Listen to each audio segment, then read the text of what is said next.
말씀 보겠습니다. 야고보서 1장 2절에서 4절 말씀 같이 보도록 하겠습니다. 야고보서 1장 2절에서 4절 말씀입니다.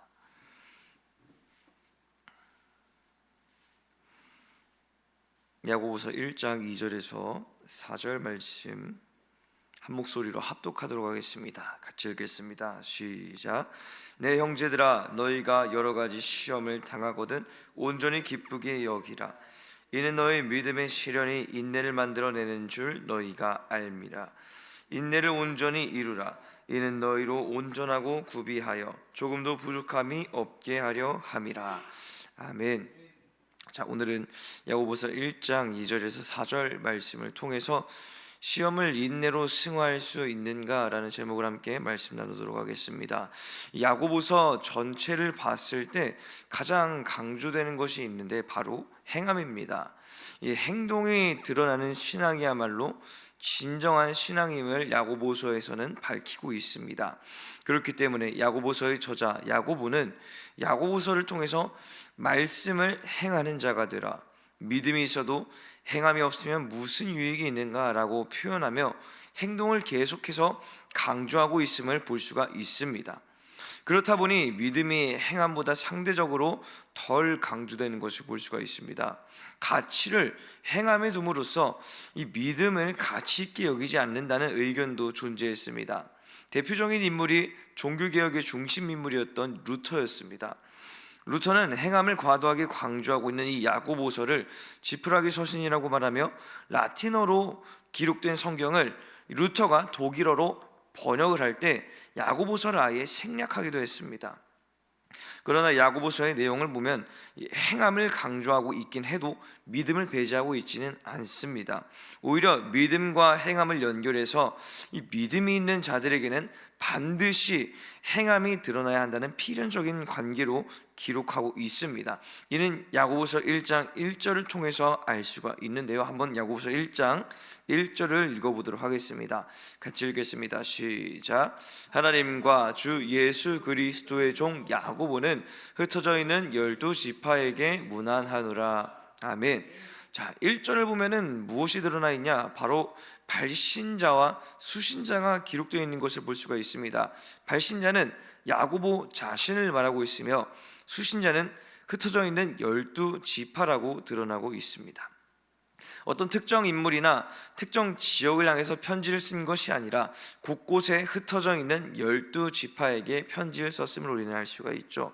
여기서 흩어진 12지파란 예수 그리스도를 믿는 자들을 말하는 것이었습니다.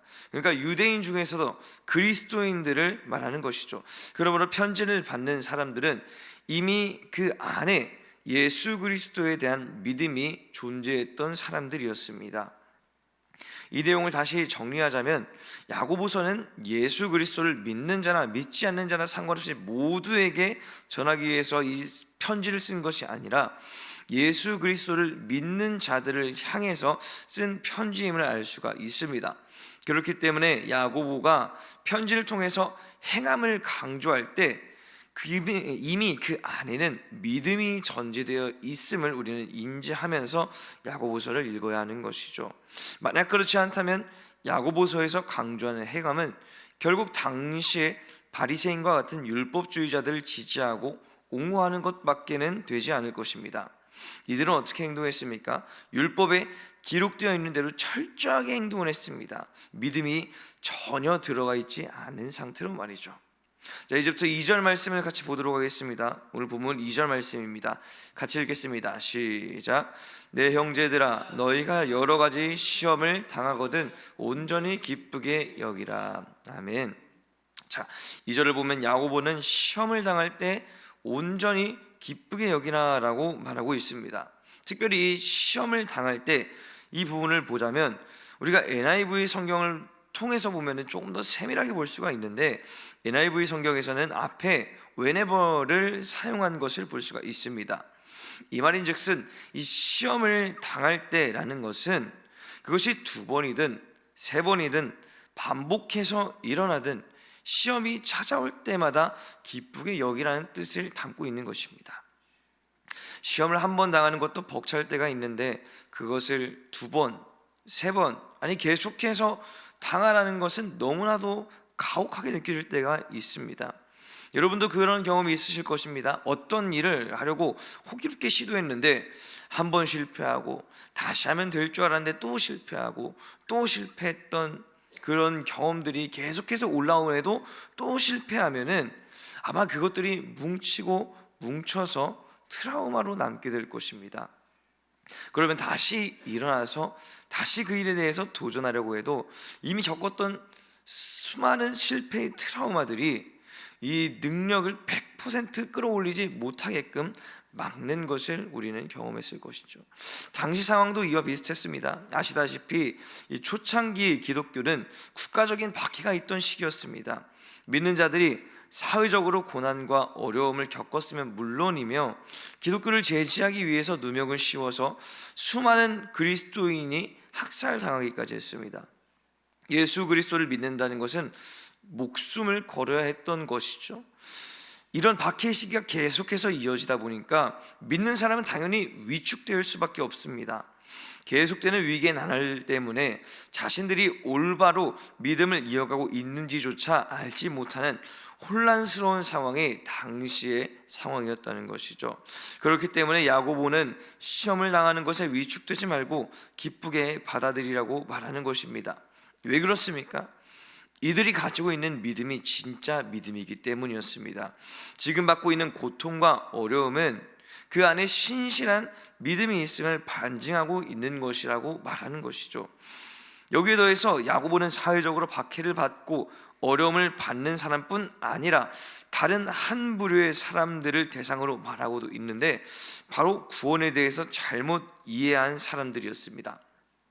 이들은 바울의 이신칭이 즉 믿음으로 인하여 하나님께 의롭다 칭함을 받았다는 것을 잘못 이해한 사람들로서 믿음만을 극히 강조했었던 사람들이었습니다. 그렇다 보니까 예수 그리스도를 믿기는 하나 그리스도인으로서의 삶이 전혀 나타나지 않고 있던 사람들을 야고보는 야고보서를 통해서 다시 한 번 더 그 행함을 강조하려고 했던 것이죠.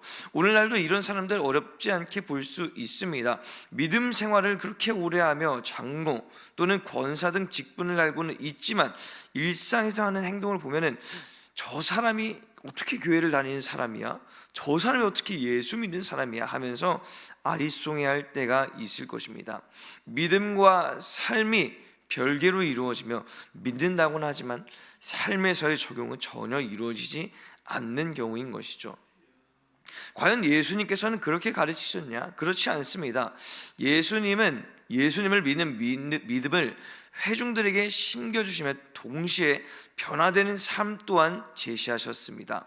대표적으로 요한복음 8장을 보면은 이렇게 기록이 되어 있는 것을 볼 수 있죠. 요한복음 8장을 보면 3절부터 누가 등장하느냐? 서기관들과 바리새인들이 등장하며 그들이 음행 중에 잡힌 여자를 끌고 오는 것을 볼 수가 있습니다. 이들은 예수님께 묻습니다. 5절을 보면 모세는 율법에 이런 여자를 돌로 치라 명했는데 선생님은 어떻게 말씀하시겠습니까? 하면서 예수님을 시험하려고 했습니다. 예수님은 이들을 향해서 뭐라고 답하셨습니까? 7절을 보니까 너희 중에 죄 없는 자가 먼저 돌로 치라 라고 말씀하셨죠. 이 말씀을 듣고 그 자리에 모여있던 사람들이 하나둘씩 자리를 떠나더니 결국 예수님과 여자만 남았습니다. 여자를 정죄하던 모든 이들은 그 자리에서 떠났습니다. 그리고 예수님께서 이렇게 말씀하시죠. 우리 요한복음 8장 11절 말씀 한번 같이 보도록 하겠습니다. 같이 읽어볼까요? 시작. 대답하되 주여 없나이다. 예수께서 이르시되 나도 너를 정죄하지 아니하노니 가서 다시는 죄를 범하지 말라 하시니라. 아멘. 자, 여기서 예수님께서 말씀하신 부분 한번 잘 보십시오. 예수님께서 돌에 맞아 죽을 위기에 있었던 여자를 살리셨습니다. 그 죄를 묻지 않겠다 예수님께서는 말씀하십니다. 그러나 거기서 끝이 아니죠. 예수님께서는 여자에게 다시는 죄를 범하지 말라라고 말씀하셨습니다. 예수님을 믿는 믿음은 결코 믿음에서만 끝나는 것이 아니라 그 믿음을 통해 행함까지 이어진다는 것이죠. 다시 본문으로 돌아와서 당시에 믿음은 있지만 행함이 없었던 사람에게 2절은 어떤 말씀이 되는 것입니까? 너희에게 어떠한 시험도 오지 않는다면 그것은 온전한 믿음이 아니라 라고 말하는 것이 됩니다. 지금 살아가는 삶을 볼 때 믿음이 있다고 말하며 삶에서 어떠한 핍박도 없으니 그 삶이 기쁜 삶이고 즐거운 삶이며 평안이 있는 삶인 것 같지만 사실은 그것이 옳은 것이 아니요, 지금 그들이 믿고 있는 그 믿음이 잘못된 믿음이라는 것을 지적하고 있는 것입니다. 그러므로 우리는 어떤 결단을 해야 합니까? 삶에서 시험이 오고 시련이 온다면 그것에 주눅들지 말아야 합니다. 여러분, 우리에게 믿음을 허락하신 분이 누구십니까? 바로 하나님이십니다. 우리의 삶에서 우리를 믿음의 사람으로 세우신 분이 바로 하나님이시라는 것입니다. 때로는 정신적으로 흔들리며 반복되는 고통과 어려움이 트라우마가 되어 우리의 능력을 100% 사용하지 못하게 만들지라도 그것 때문에 우리는 하나님께서 우리를 믿음의 자리로 부르신 그 은혜를 잊지 말아야 합니다. 우리는 그런 것에 주눅들지 말아야 하는 것이죠. 기쁨으로 일어서며 다시 한 번 더 능력 주신 하나님, 나에게 힘을 주신 하나님을 의지하면서 앞으로 나아가야 하는 것입니다. 그런 자들에게 3절과 같은 축복이 있을 것입니다. 우리 3절과 4절 말씀 한번 같이 읽어보도록 하겠습니다. 오늘 본문 3절 4절 말씀입니다. 시작. 이는 너희 믿음의 시련이 인내를 만들어내는 줄 너희가 알미라. 인내를 온전히 이루라. 이는 너희로 온전하고 구비하여 조금도 부족함이 없게 하려 함이라. 아멘. 시험이 우리에게 찾아왔을 때 결과적으로 어떻게 됩니까? 인내를 만들어내는 것입니다. 여기서 중요한 것이 무엇이냐? 시험을 기쁘게 여길 수 있는 믿음이 있어야 하는 것이죠. 그 기쁨이 계속해서 있을 때 시험은 우리를 어렵게 하는 것으로부터 벗어나서 우리가 인내할 수 있게 되는 원동력이 되는 것입니다. 그러므로 인내할 수 있게 된다는 것, 이것은 과거의 모습과 비교했을 때 한층 더 성장했다, 성숙했다라는 것을 의미합니다. 여러분, 성숙한 사람은 어떻습니까? 넓은 아량을 가지고 있죠. 이 말이 무슨 뜻이냐? 성숙하지 않았을 때 어떤 자극이 내 안에 들어왔을 때는 마음이 요동하고 생각이 혼잡했는데, 성숙하니 같은 자극이 내 안에 동일하게 들어오지만 그 동일한 자극을 소화시킬 능력을 가지고 있게 됨을 말하는 것입니다. 인내라는 것이 바로 이런 것이죠. 과거의 나는 참지 못하고 마음이 무너져 내릴 법한 아픔을 겪었는데 이제는 성숙함으로, 인내함으로 말미암아 그것을 견뎌낼 수 있는 단단함을 갖게 되는 것입니다. 그러면서 어떻게 됩니까? 나를 무너뜨리려고 하는 외부 자극에 대해서 빈틈을 허용하지 않게 됩니다. 발작 버튼처럼 심경을 건드릴 만한 일에도 요동하지 않게 되는 것이죠. 야고보는 4절에서 이러한 인내를 온전히 이루라 라고 말하고 있습니다. 어떠한 상황에서도 인내할 수 있는 성숙함을 기르며 믿음을 가진 자들이 더욱 하나님 안에서 굳세어지기를 바라는 마음에서였습니다. 이제 말씀을 정리하겠습니다. 여러분, 시험이 고통스럽지 않을 수는 없습니다. 힘듦이 찾아오고 아픔이 찾아오죠. 그러나 믿음의 길을 가는 사람들에게 시험은 존재하며 그 길은 반드시 헤쳐나가야 할 길이 됩니다. 그때 여러분은 시험을 인내로 승화시킬 수 있기를 축복합니다. 우리가 꼭 기억해야 할 것은 믿음은 하나님께서 주신 것이며 하나님께서는 믿음의 사람을 하나님의 길로 인도한다는 것입니다. 하나님께서는 그 길을 걸어가는 자들을 기억하시며 결코 그 끈을 놓지 않으신다는 것이죠. 그러므로 말미암아서 우리가 그 모든 시험 가운데에서 하나님께서 나에게 이 시험을 허락하셨구나, 하나님께서 나에게 인내할 수 있는 기회를 주셨구나라고 그 시험을 기쁨으로 바꿀 때 그 모든 것들은 우리를 성장시키며 우리를 인내할 수 있게 만드는, 결과적으로 우리를 더욱더 단단한 굳센 신앙인으로 만들 수 있게 하는 원동력이 되는 것이죠. 기억하시고 승리하시는 저 여러분 되시길 주님의 이름으로 축복합니다. 우리 같이 공동기도문 선포하도록 하겠습니다. 우리 같이 시험을 인내로 승화할 수 있는가라는 이 제목으로 공동기도문 선포하도록 하겠습니다. 같이 읽겠습니다. 시작. 사랑의 주님, 우리를 믿음의 사람으로 불러주심에 감사합니다. 수많은 시험이 우리 가운데 있을지라도 믿음으로 이겨나갈 수 있는 힘과 능력을 허락해 주시옵소서. 하나님께서 믿음의 자리로 불러주셨으니 주님께서 일하심을 믿으며 모든 시험을 기쁨으로 받아들이고 인내하게 하여 주시옵소서. 예수님의 이름으로 기도드렸습니다. 아멘.